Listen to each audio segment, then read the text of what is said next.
Oke. Sebelum kita mulai, Ibu ingin tahu kesiapan kalian ya. Nanti tunjukkan melalui jempol. Kalau kalian siap belajar, jempolnya ke atas. Kalau biasa saja, jempolnya ke samping. Kalau tidak siap belajar, jempolnya ke bawah. Jujur aja ya, nggak usah sok-sokan siap belajar semua, nggak apa-apa. Kita harus jujur hari ini. Coba tunjukkan kesiapan belajar kalian. Oke, bagus. Terima kasih sekarang diturunkan tangannya. Terima kasih sudah jujur untuk kesiapan belajarnya hari ini ya. Semoga nanti setelah kita belajar, nanti yang biasa saja atau tidak siap belajar nanti semoga nanti semakin semangat untuk belajar ya. Amin. Sebelum kita mulai, biar pembelajaran hari ini berjalan dengan lancar, baiknya kita buat kesepakatan kelas. Apa saja kesepakatan kelasnya? Kira-kira? Mungkin menghargai saat teman berbicara. Oke, bagus. Ada lagi? Saling berdiskusi antar kelompok ketika kerja kelompok. Iya, bagus. Terima kasih Cindy. Ada lagi nggak? Tidak memotong pembicaraan saat teman berbicara. Iya, bagus sekali. Terima kasih, Manda. Jadi itu tadi 3 kesepakatan kita hari ini ya. Kalau ada yang melanggar, sanksinya adalah yang pertama tidak ada hukuman, tapi kita saling mengingatkan dengan sopan. Jangan dibentak ya kalau ada yang rame. Jangan rame gitu ya. Ingatkan dengan sopan. Ya. Kalau melanggar kedua kalinya bagaimana? Yang melanggar kedua kalinya nanti akan maju ke depan untuk merefleksikan perbuatannya. Setuju? Setuju. Oke. Tujuan pembelajaran hari ini diharapkan nanti kalian bisa mengidentifikasi jenis-jenis interaksi antar komponen ekosistem. Sebelum kita mulai, Ibu ada sedikit pertanyaan. Ada yang masih ingat pembelajaran kemarin tentang apa itu ekosistem? Oke, silakan Marita. Ekosistem itu yang seingat saya ya, Bu. Iya. Hubungan antar makhluk hidup dengan lingkungan. Oke, bagus sekali. Tepuk tangan. Nah, hubungan makhluk hidup antar Hubungan antar makhluk hidup dengan lingkungan. dengan lingkungannya. Oke, komponen dari ekosistem itu kan ada 2. Yang pertama ada abiotik dan biotik. Apakah ada yang bisa menjawab kenapa makhluk hidup tidak bisa hidup sendiri? Kira-kira kenapa aku nggak bisa hidup sendiri? Oke, silakan Siti. Karena membutuhkan orang lain atau membutuhkan makhluk lain, Bu. Iya, karena makhluk hidup itu saling Membutuhkan. Di sini bisa dilihat gambar apa ini? Bukan anggrek. Sama pohon.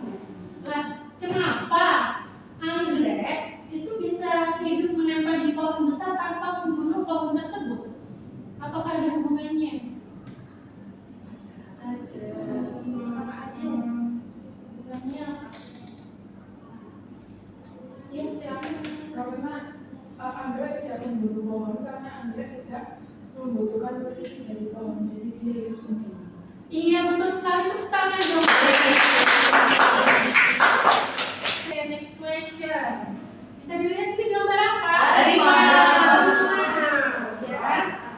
Nah, bayangin ya, misal harimau Sumatera ini punah hari ini.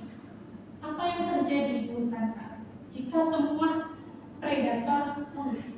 Kira-kira apa yang terjadi? Mungkin Jumlah rusanya membludak, Bu. iya, karena tidak ada predator yang memangsa.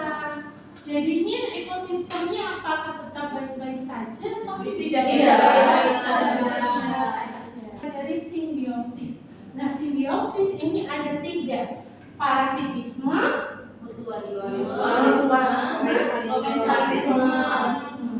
parasitisme. Ada yang untung, ada yang rugi.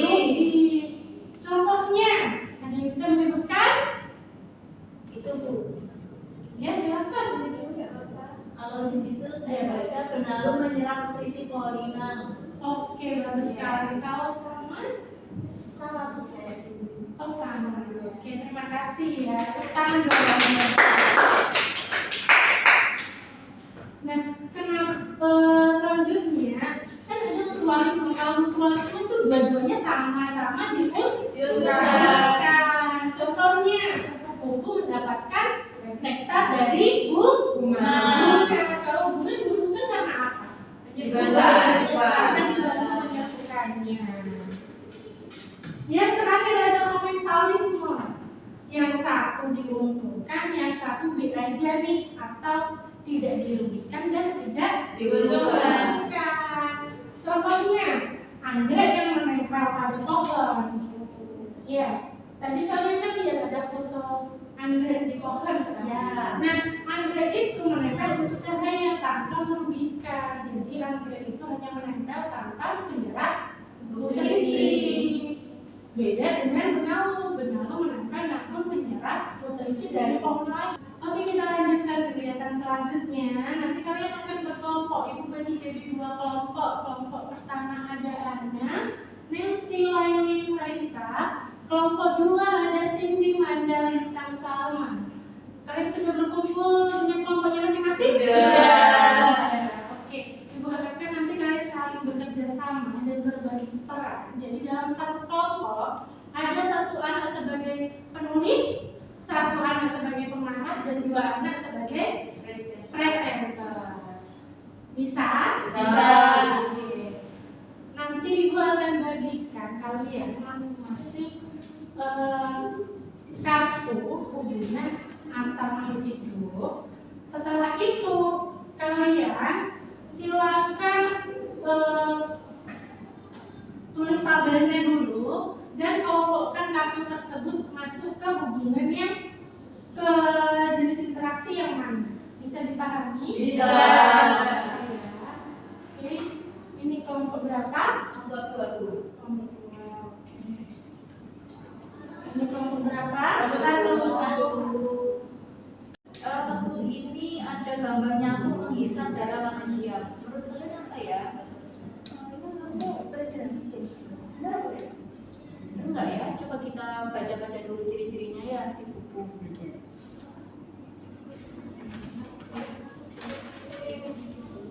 Ternyata nyamuk itu, oh iya, ternyata nyamuk itu masuk ke dalam parasitisme. Iya. Terus dari parasitisme. Nyamuk sama bisa darah manusia. Ya udah. Saya yang ditanyakan. Bener kan Bu, nyamuk menghisap darah manusia ini masuknya ke dalam parasitisme. Iya. Karena tadi kita beda pendapat karena Manda bilangnya itu masuk ke dalam predasi. Iya. Benar, termasuk parasitisme. Nyamuk itu diuntungkan nggak sih? Untung Bu. Diuntungkan. Yang dirugikan siapa? Manusia. Manusia. Karena ada yang diuntungkan dan dirugikan, maka masuk Parasitisme. Benar sekali. Terima kasih Bu. Iya, dilanjutkan ya. Bagaimana anak-anak, sudah selesai semua? Sudah. Oke, sekarang waktunya presentasi. Kira-kira kelompok mana yang mau maju?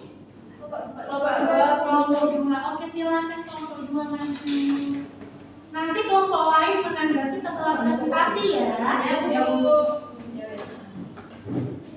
Assalamualaikum warahmatullahi wabarakatuh. Waalaikumsalam warahmatullahi wabarakatuh. Kami dari kelompok 2 akan mempresentasikan hasil diskusi kami dengan saya dan Manda sebagai presenternya.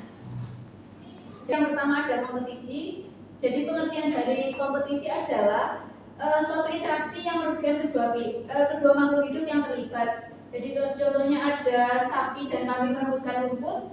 Jadi siapa yang merugi dan untung itu dua-duanya sama-sama dirugikan. Contoh lainnya seperti kedua rusa merebutkan betina.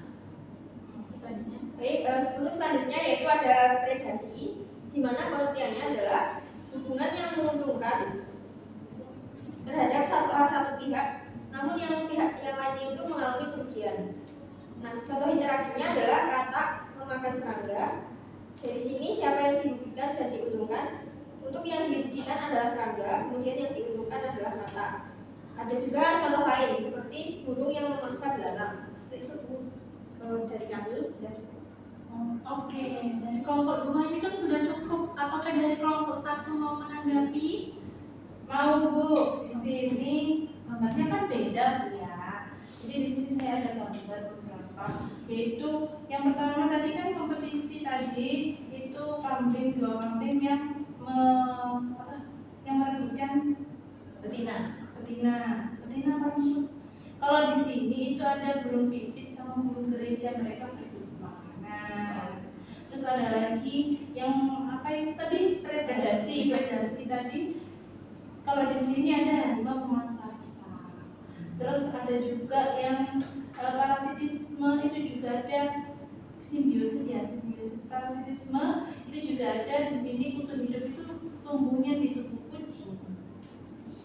Oke, bagus sekali. Ibu suka sekali dengan presentasi dari kelompok 1 dan tanggapan dari kelompok 2. Kita sama-sama tepuk tangan ya. Oke, kalau kelompok 2 boleh duduk. Terima kasih dari kami. Wassalamualaikum warahmatullahi wabarakatuh. Waalaikumsalam warahmatullahi wabarakatuh. Oke, anak-anak terima kasih ya atas kerjasamanya tadi. Hari ini kita simpulkan, hari ini kalian tadi belajar apa saja? Hubungan antara ekosistem, simbiosis, Predasi, kompetisi sama herbivori. iya, predasi, kompetisi dan Herbivori. bagus sekali. Nah, setelah melakukan pembelajaran hari ini, gimana perasaan kalian? Senang. pelajaran baru. Oke, ada lagi nggak yang selain senang? Ada yang merasa sedih ya? Nggak ada. Oke. Jadi kira-kira ada nggak yang kurang dipahami untuk pembelajaran hari ini? Sejauh ini belum. Kalau yang ingin dipelajari lebih lanjut setelah kalian tahu materi hari ini apa? Saya Bu, Iya. menjaga lingkungan itu bagaimana Bu? Kalau menjaga lingkungan, tadi kan kalian sudah mengetahui hubungan antar makhluk hidup ya.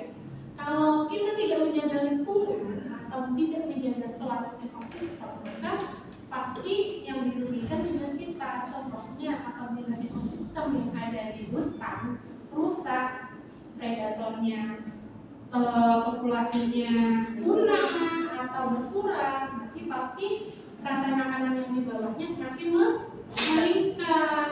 Contohnya di sawah simpelnya ya.